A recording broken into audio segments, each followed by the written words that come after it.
how to install Steam application on your PC or your laptop. Hey everyone, welcome back to another tutorial video. In today's video, I'll show you how you can download or install Steam application on your PC or your laptop. So to do that, first of all, go to any web browser of your preference.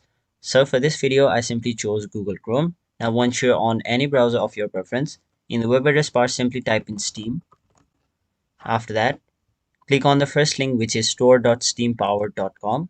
Now once you've done that, you can see the option install Steam, which is right over here. Simply tap on it and then tap on the option install Steam.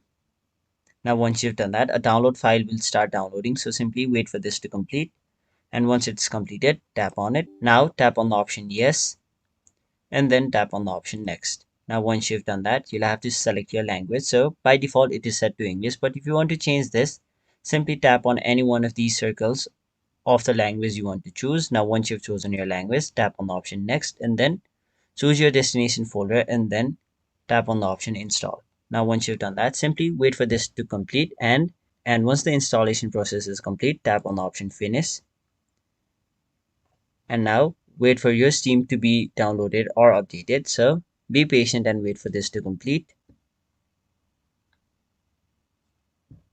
And now once the installation process has been completed, wait for Steam to launch on its own, and now simply sign into your Steam account. So let me first of all enter my account name, and there you have it. So that is basically how you download and install Steam on your laptop or your PC. That was it for this video. Hope this video was helpful to you guys, and if it was, make sure you like this video and subscribe to our channel so that you don't miss out on further videos such as these.